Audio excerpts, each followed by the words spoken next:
Ya, baik, terima kasih.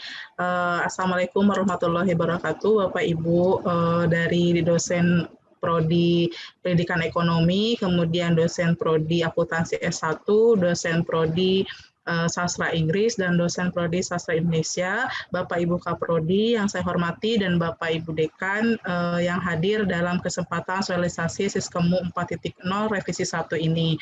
Mungkin di dalam rentang kemarin sudah diumumkan di surat, Bapak Ibu sudah melakukan atau sudah mengerjakan dicicil sebagian Siskemu yang sesuai dengan semester lalu.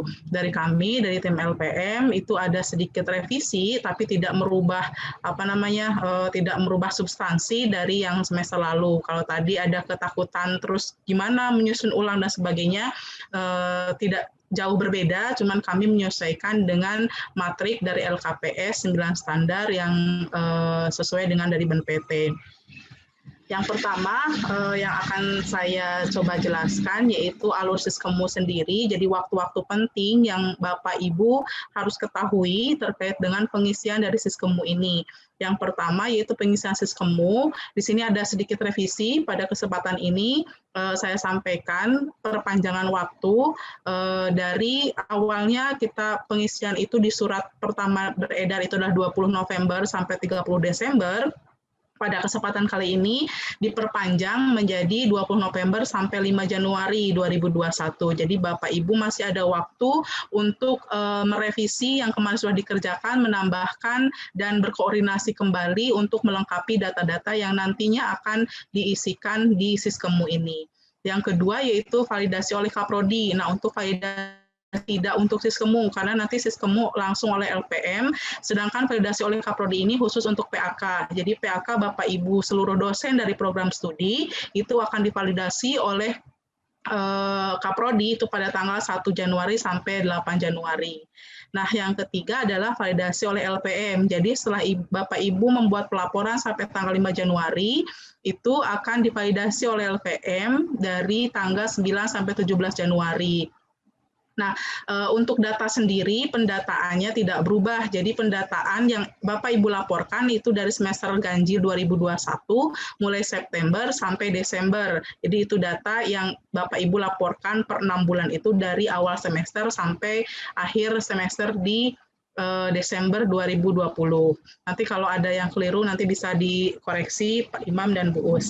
Kemudian yang keempat itu adalah pleno internal dan eksternal. Pleno internal ini hasil dari validasi oleh LPM, dokumen-dokumen dikoreksi, kemudian diberi penilaian, kita pleno di LPM sendiri, kemudian ada eksternal. Eksternal itu melibatkan semua unit di Unpam, yaitu ada LP3, ada LPPM, ada rektorat, kemudian kami plenokan untuk nanti mendapatkan pelaporan akhir dari berbagai penilaian, kemudian akan dilaporkan di rapat dosen atau sekitar tanggal 13 sampai 16 Februari 2021. Jadi ini adalah tanggal-tanggal penting yang Bapak Ibu perlu catat agar nanti tidak ada pertanyaan kembali atau tidak ada kemunduran atau tidak ada waktu untuk pengisian Siskemu. Kemudian sosialisasi Siskemu revisi atau Siskemu 4.0 revisi 1 ini masih dalam bentuk manual, yaitu pelaporan secara manual, di print, dijilid, atau plus kirim email filenya ke LPM, belum by system, karena memang dari IT sendiri, direktorat banyak sekali sistem yang baru, yang kemarin baru launching adalah kemahasiswaan, nah LPM masih belum fix untuk disistemkan dalam web kayak gitu atau dalam sebuah sistem pelaporan secara digital. Nah, kemudian dasar revisi Siskemu ini, kenapa ada revisi dari yang sebelum semester lalu, yaitu yang pertama adalah penilaian dari matrik LKPS. Penilaian matrik LKPS 9 standar, memang yang kemarin juga sudah sesuai, tapi ada beberapa perubahan yang yang diarahkan hasilnya sesuai dengan matrik LKPS yang nantinya Bapak Ibu menyongsong ke akreditasi 9 standar. Apalagi beberapa prodi yang tahun depan itu sudah harus memulai menyusun bagaimana penyusunan LKPS ini. Nah, Siskemu ini sebagai dasar awal kita untuk membiasakan untuk ke arah penilaian dari LKPS 9 standar tersebut. Yang kedua adalah langkah awal dari SPMI AMI. Jadi sampai saat ini kita belum melaksanakan secara reguler, secara kontinu SPMI AMI. Mudah-mudahan dengan awal dari Siskemu 4.0 ini, kita mencoba untuk melangkah ke regulasi atau ke kegiatan SPM AMI yang kedepannya pasti mau tidak mau kita harus melakukan ini kayak gitu. Jadi inilah dua dasar revisi dari Siskemu 4.0 ini. Kenapa memang dirubahnya baru sekarang atau tidak dari awal semester, karena memang kami di awal-awal semester itu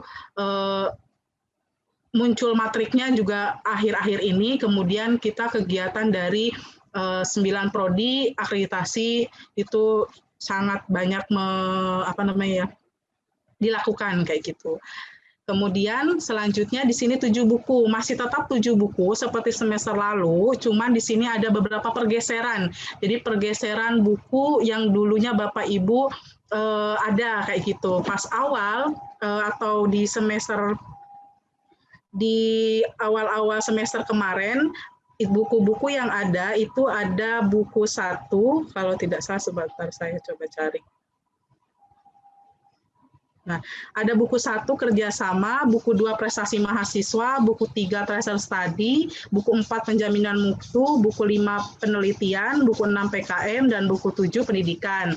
Nah, untuk revisi Siskemu 4.0 ini, buku 1 masih tetap sama, kerjasama, terdiri dari kerjasama luar negeri, nasional dan lokal, dibagi dalam 3 bidang, yaitu ada bidang pendidikan, penelitian, dan pengabdian.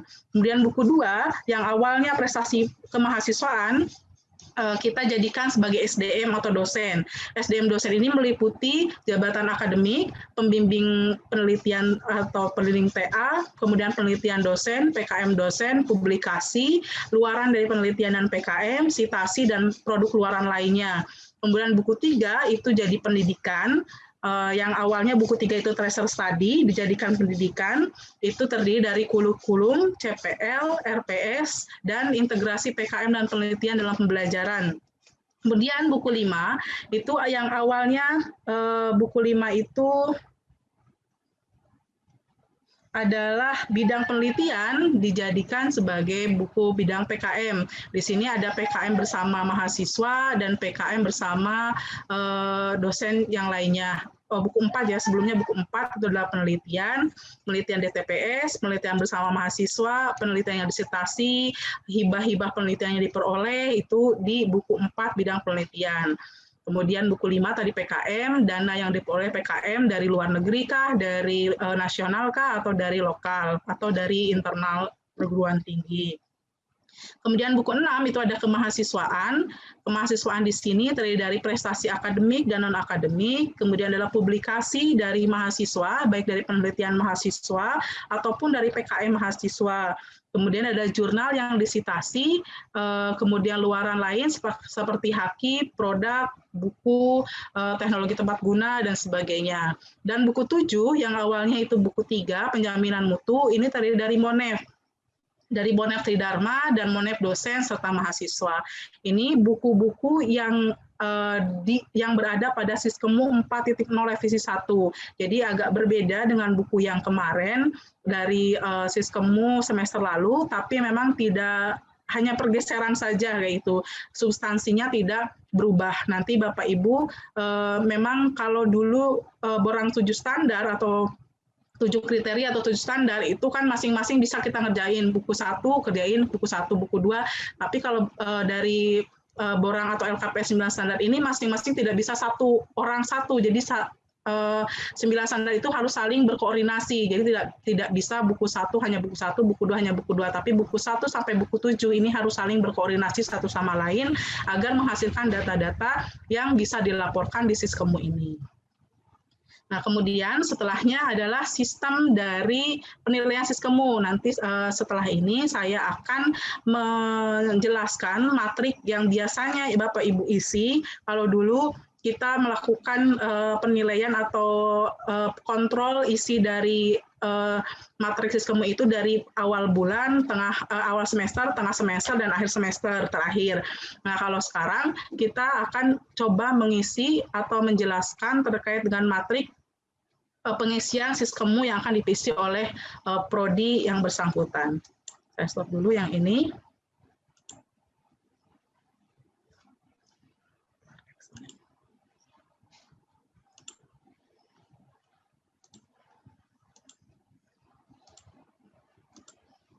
Nah, berikut Excel yang akan saya coba jelaskan dari buku Siskemu atau Siskemu 4.0 revisi 1. Jadi di sini ada bidang kerjasama, kemudian dosen atau SDM, ada pendidikan, penelitian, pengabdian kepada masyarakat, kemahasiswaan, dan penjaminan mutu. Nah, yang pertama dari Excel ini, Excel indikator kinerja Siskemu yang akan diisi oleh dosen ring 1 atau level 1 dari prodi, itu yang pertama adalah nama prodi. Di sini nama prodinya kita bisa memilih, jadi Bapak Ibu prodinya bisa memilih sesuai dengan prodi Bapak Ibu, misalkan sastra Inggris, maka kita tulis sastra Inggris. Nah, tapi untuk jumlah dosen dan jumlah mahasiswa ini diisi manual sesuai dengan PDDikti yang terbaru. Jadi misalkan jumlah dosen sastra Inggris itu ada misalkan 76, kemudian mahasiswanya ada berapa? Ada 2.000 misalkan. Jadi diisi di sini. Nah, nanti ini merupakan indikator dari realisasi yang Bapak Ibu sudah capai pada semester ini. Jadi patokan, misalkan kerjasama itu misalkan 20% dari dosen, berarti berapa kayak gitu. Tapi nanti penilaiannya menjadi indikator untuk realisasi dari kinerja prodi di bidang 7 bidang dari Siskemu ini. Nah, untuk kegiatannya saya coba jelaskan. Yang pertama adalah kerjasama. Bidang kerjasama kalau pada semester lalu di sini hanya ada kerjasama internasional, nasional, lokal. Jadi tidak dibedakan mana itu kerjasama bidang pendidikan, penelitian, dan pengabdian pada masyarakat. Nah, untuk Siskemu ini, Siskemu revisi 1, kita pisahkan mana kerjasama khususnya IA yang implementasinya yang Bapak Ibu kerjakan di prodi dalam bidang pendidikan. Jadi skala internasional itu ada berapa, di sini realisasinya jumlahnya ada berapa, nasional ada berapa, lokal ada berapa di bidang pendidikan. Contoh misalkan kerjasama di bidang pendidikan itu, misalkan ada IA dengan misalkan pendidikan ekonomi, IA dengan sekolah mana, IA-nya ada, kegiatannya apa, maka itu skalanya apa, lokal, karena di Banten, maka kita tulis lokal. Misalkan skalanya dengan sekolah internasional mana, kayak gitu, maka itu di IA, di realisasinya di internasional, di bidang pendidikan.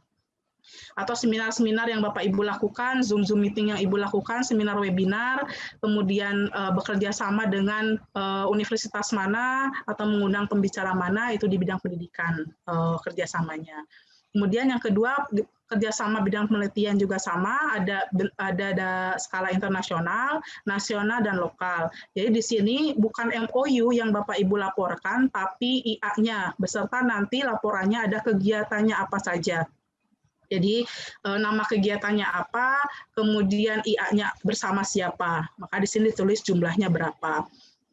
Berikut juga dengan kerjasama di pengabdian kepada masyarakat. Jadi di pengabdian ke masyarakat itu sudah diawali di LPPM dengan adanya IA dengan berbagai lapisan masyarakat, misalnya lokal dari jumlah PKM Bapak Ibu ternyata yang melakukan IA, misalkan ada jumlah dosen 80 dosen, yang melakukan PKM itu ada 60 dosen, maka IA-nya 60, misalkan seperti itu. Diisi di lokal kalau di daerah Banten. Tapi kalau misalkan di luar Banten, di Bali, kemudian di Semarang, di Jogja, PKM-nya, dan itu ada IA-nya, maka termasuk nasional. Dan internasional bisa Bapak Ibu misalkan PKM ke Malaysia, ke Singapura, atau ke Thailand, bisa dimasukkan di IA PKM atau pengabdian kepada masyarakat ini. Kemudian yang kedua yaitu adalah dosen. Nah, ini ada perubahan dari matrik semester lalu.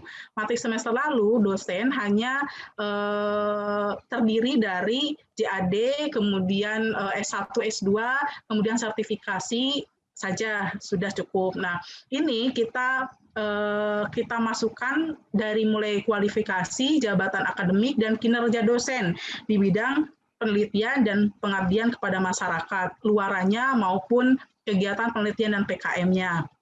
Jadi nanti yang bidang SDM atau bidang dosen itu melaporkan kinerja dosen yang sudah dilakukan. Yang pertama yaitu kualifikasi akademik. Kalau di LKPS 9 standar, kualifikasi akademik dosen itu memang yang dinilai itu adalah yang S3. Nanti Bapak Ibu menuliskan jumlah dosen yang sudah S3 di prodinya berapa. Di sini dituliskan kayak gitu. Jumlah dosen yang sudah S3 ada jumlah berapa. Kemudian jabatan akademiknya, di sini di pelaporan jabatan akademik tidak ada asisten ahli. Karena memang di LKPS asisten ahli sudah tidak dihitung sebagai rasio dari dosen dari sebuah program studi. Jadi di sini ada guru besar, lektor kepala, dan lektor. Guru besarnya ada berapa, lektor kepala di Bapak Ibu di program studinya ada berapa, lektornya ada berapa. Nah, ini akan menjadi evaluasi prodi, evaluasi pimpinan, sudah berapa jabatan akademik yang ada di masing-masing prodi untuk mencapai ke lektor. Apakah asisten ahlinya terlalu banyak? Kalau dulu kan permasalahan kita belum JAD-nya masih kurang. Sekarang permasalahan kedua yaitu asisten ahli yang semakin banyak, lektornya yang belum banyak kayak gitu. Nah, yaitu menjadi peningkatan jabatan akademik masing-masing program studi di-push agar banyak lektor dan lektor kepala.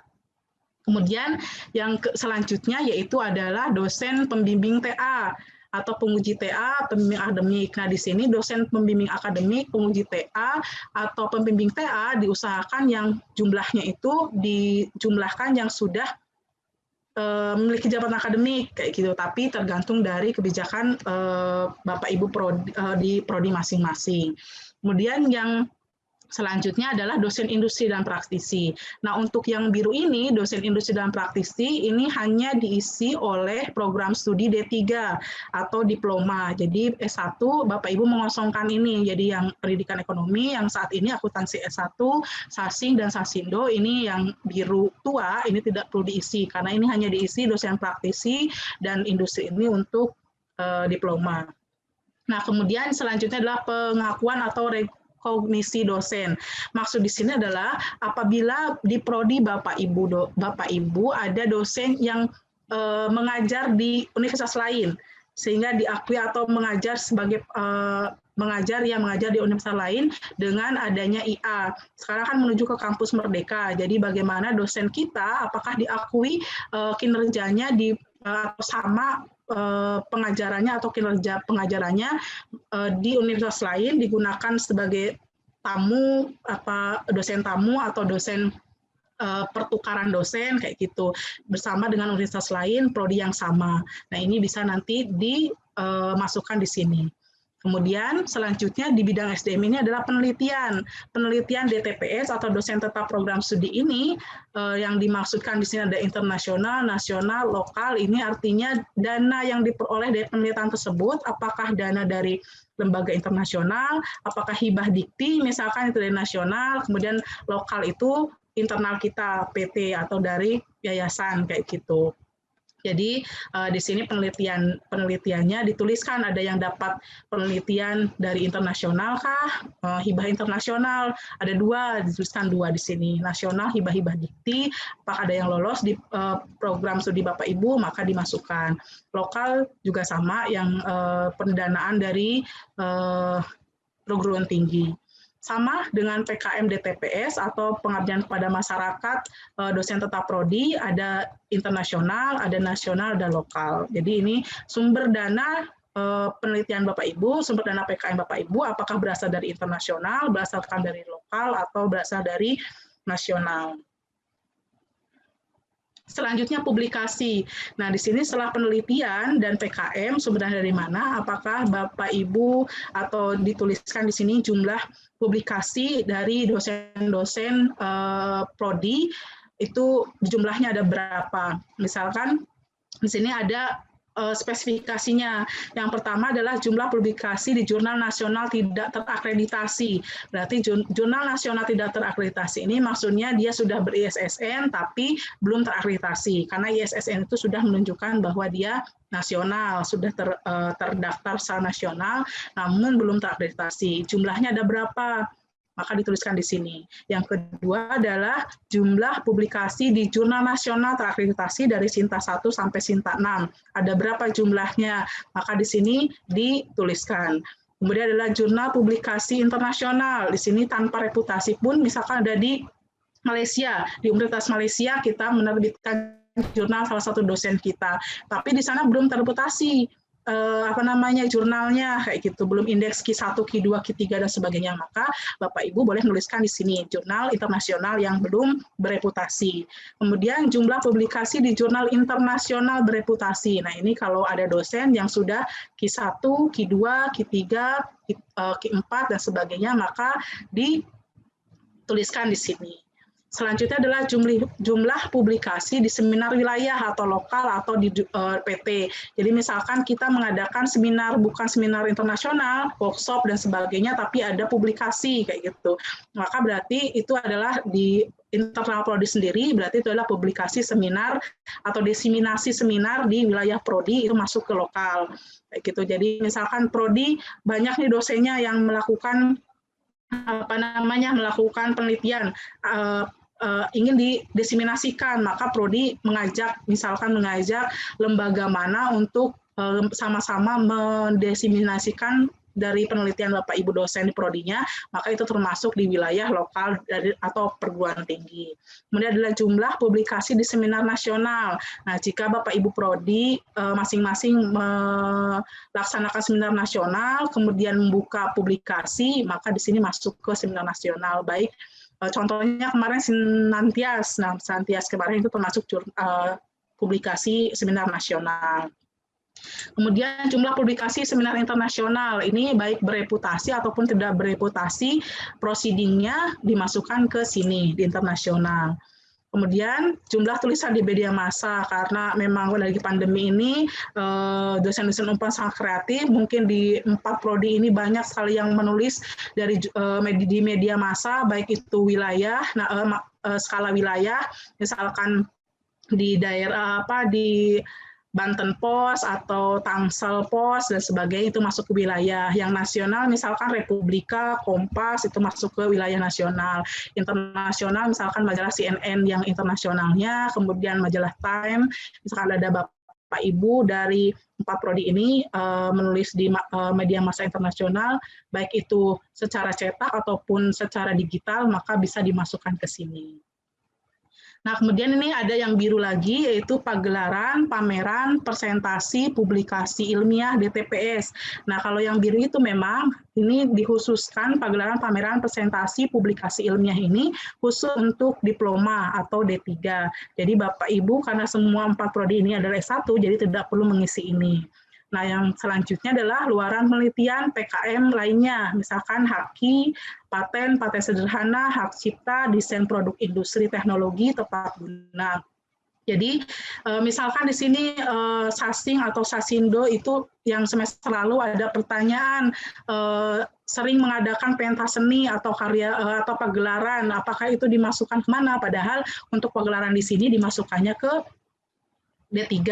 Nah, ini bisa ke karya seni. Jadi jumlah luaran penelitian atau PKM dalam bentuk karya seni. Jadi Bapak Ibu dari Sasing atau Sasindo ketika punya pagelaran yang melibatkan mahasiswa, dosen, kemudian skalanya misalkan skala nasional, maka bisa dimasukkan ke sini. Nah, jumlah luaran yang pertama yaitu penelitian yang mendapatkan HKI. HKI bagi paten sederhana itu Bapak Ibu masukkan sini. Misalkan Bapak Ibu memiliki buku itu ISBN, double kan kalau buku, misalkan kita buku dari penelitian sudah dibukukan, kemudian buku itu di HKI-kan, nah maka kita bisa mengklaim itu penelitian itu memiliki luaran 1 buku, 1 HKI, kayak gitu. Jadi di sini bisa HKI-nya 1, nanti ISBN-nya bukunya 1. Kemudian jumlah luaran penelitian PKM yang mendapat pengakuan HKI, hak cipta, desain produk industri, perlindungan varietas tanaman, desain tata letak, sirkuit terpadu. Misalkan Bapak Ibu penelitiannya tidak dalam bentuk produk buku, tapi dalam bentuk desain atau dalam bentuk aplikasi digital kayak gitu. Itu kita bisa HKI-kan dan itu bisa dimasukkan di sini kayak gitu. Nah, kemudian jumlah luaran penelitian PKM dalam bentuk teknologi tepat guna, produk terstandarisasi atau produk tersertifikasi, karya seni atau rekayasa sosial. Misalkan di sini penelitiannya memiliki sebuah produk yang sudah di SNI-kan, standar nasional, distandarnasionalkan, maka itu masuknya ke sini. Hasil PKM atau hasil penelitiannya sudah tersertifikasi, kemudian sudah dimanfaatkan oleh masyarakat luas atau sebagai produk teknologi tepat guna, maka bisa dimasukkan ke jumlah ini. Kemudian jumlah luaran penelitian atau PKM yang diterbitkan dalam bentuk buku ber-ISBN atau book chapter. Ini juga dari PKM tersebut kita buat sebagai modul bahan ajar, bisa di-ISBN-kan, kemudian dimasukkan ke sini. Kemudian karya ilmiah DTPS yang disitasi. Nah, nanti Bapak Ibu juga perlu mereka berapakah karya ilmiah Bapak Ibu dosen di prodi masing-masing yang sudah disitasi oleh para mahasiswanya. Mungkin khususnya yang magister mungkin banyak di sini. Nah, S1 juga harapannya dimulai ke mahasiswa bimbingan kita bahwa citasilah karya-karya dosen yang berhubungan dengan skripsinya ataupun tugas-tugas lain yang dipublikasikan. Maka itu dimasuk karya ilmiah DTPS yang disitasi, baik oleh mahasiswa internal kita sendiri atau oleh orang luar. Kemudian produk jasa DTPS yang diadopsi oleh industri atau masyarakat. Nah, ini lagi-lagi khusus yang warna biru tua ini untuk program diploma atau D3. Selanjutnya buku 3 setelah SDM yaitu adalah pendidikan. Nah, bidang pendidikan ini terdiri dari 2, yaitu kurikulum, capaian pembelajaran, dan rencana pembelajaran. Misalkan Bapak Ibu kurikulumnya masih KKNI, tetap laporkan KKNI, atau kurikulum Bapak Ibu di prodi ada yang sudah mengarah ke kurikulum kampus Merdeka, Merdeka Belajar. Maka silahkan Bapak Ibu sampaikan, dilaporkan bahwa kurikulum prodi Bapak Ibu sudah menuju atau sudah mengarah kepada kurikulum kampus Merdeka, Merdeka Belajar. Sampaikan di sini capaian pembelajarannya seperti apa, RPS-nya seperti apa, disampaikan, dilaporkan ke Siskemu ini. Kemudian yang kedua adalah integrasi antara kegiatan penelitian atau PKM dalam pembelajaran. Adakah PKM Bapak Ibu dosen di prodi masing-masing yang diintegrasikan pada pembelajaran mata kuliah? Misalkan kayak gitu, atau adakah penelitiannya, misalkan kita atau misalkan di pendidikan ekonomi terkait dengan pembelajaran dengan metode apa di SMA apa. Oh, ternyata metode ini dipatenkan atau dibukukan. Kemudian buku ini diajarkan di mahasiswa sebagai metode baru dalam pembelajaran. Itu bisa dimasukkan dalam bidang pendidikan. Kemudian penelitian, nah perbedaan antara tahun lalu penelitian dengan bukan tahun lalu, semester lalu penelitian di Siskemu dengan Siskemu revisi ini, yang pertama yaitu penelitian kalau kemarin kan masuk ke jumlah jurnal-jurnal dan sebagainya, kalau sekarang dimasukkan ke dosen atau SDM. Nah di penelitian hanya mengisi jumlah penelitian dosen yang melibatkan mahasiswa. Jadi ada berapa dosen Bapak Ibu yang penelitiannya melibatkan mahasiswa. Kayak gitu. Di sini ditulis berapa, kemudian jumlah penelitian dosen murni, dosen saja, tidak melibatkan mahasiswa itu ada berapa. Kemudian penelitian DTPS yang menjadi rujukan tema tesis atau disertasi. Nah, ini khusus untuk program magister kayak gitu. Yang nomor penelitian DTPS yang menjadi rujukan tema tesis atau disertasi ini khusus nanti diisi oleh program magister. Sedangkan untuk penelitian kita isi jumlah penelitian dosen melibatkan mahasiswa ada berapa, jumlah penelitian dosen ada berapa. Itu akumulasi dari hibah internasional, hibah nasional, hibah lokal ada berapa. Di sini jumlahnya. Kemudian pengabdian kepada masyarakat juga sama, penelitian kepada masyarakat ini dititik beratkan kepada jumlah judul PKM DTPS yang dalam pelaksanaannya melibatkan mahasiswa. Jadi ada berapa PKM dosen di prodi Bapak Ibu yang pelaksanaannya melibatkan mahasiswa. Kemudian jumlah judul PKM DTPS yang murni dosen yang melakukannya. Itu akumulasi juga dari PKM yang dibiayai oleh internasional, nasional, atau hibah, atau dari lokal. Selanjutnya adalah kemahasiswaan. Nah, kemahasiswaan ini memang sama dengan SDM, mirip dengan SDM dosen kriterianya, namun ditambahi di sini ada prestasi. Jadi prestasi yang pertama prestasi mahasiswa, prestasi akademik, dan prestasi non-akademik. Skalanya ya ada internasional, misalkan mahasiswa dari prodi Bapak Ibu, ada yang juara internasional, berapa orang, nanti didata di sini, nasional ada berapa orang, kemudian lokal ada berapa orang. Non-akademik juga sama, saya juga pernah yang prestasi besar kok. non-akademik bisa nasional ada berapa, nasionalnya ada berapa, dan lokalnya ada berapa. Nah, selanjutnya penambahan dari mahasiswa ini yang sama dengan SDM dosen sesuai dengan LKPS 9 standar ini memang ada jumlah publikasi atau jumlah luaran dari publikasi penelitian mahasiswa dan PKM mahasiswa. Kayak gitu. Jadi perbedaan antara PKM dosen dengan mahasiswa dengan PKM mahasiswa itu adalah PKM dosen dan mahasiswa itu ketuanya dosen, kemudian pelaksana dosen, mahasiswa sebagai tenaga pembantu saja. Sedangkan PKM mahasiswa itu murni PKM yang dilakukan oleh mahasiswa, dosen hanya 1 orang sebagai pembimbingnya, 1 atau 2 orang sebagai pembimbing saja. Jadi yang melakukan PKM, yang memberi materi, yang menyusun laporan itu murni dari mahasiswa. Maka itu dinamakan dengan PKM mahasiswa. Nah, di sini ada berapa jumlah publikasi mahasiswa di Jurnal Nasional Tidak Terakreditasi. Jadi, misalkan skripsi mahasiswa boleh, skripsi mahasiswa dijurnalkan, nama pertamanya mahasiswa, kemudian nama keduanya pembimbing, maka itu dimasukkan ke dalam Jurnal Nasional Tidak Terakreditasi yang sudah ber-SSN, maka dimasukkan di sini jumlahnya. Jurnal nasional yang terakreditasi sama, dimasukkan jumlahnya berapa, di jurnal internasional tidak bereputasi di sini, dimasukkannya berapa, jurnal internasional bereputasi, dimasukkannya berapa. Kemudian di seminar wilayah PT lokal, seminar nasional, internasional, sama seperti tadi di dosen, kayak gitu, di mahasiswa. Di sini adalah jumlah luaran publikasi penelitian untuk diploma. Jadi untuk mahasiswa diploma khusus ke bawahnya yang ini atau terapan ke bawahnya ini khusus untuk diploma. Jadi Bapak Ibu yang mengisi hanya sampai yang ini. Kalau S1 yang bawahnya ini khusus untuk diploma. Ya. Kemudian jumlah artikel karya ilmiah mahasiswa yang disitasi oleh mahasiswa lain atau bersama DTPS. Jadi misalkan ada karya ilmiah Bapak Ibu bersama mahasiswa, kemudian disitasi oleh mahasiswa lain sebagai rujukan untuk skripsinya, maka bisa dimasukkan ke sini.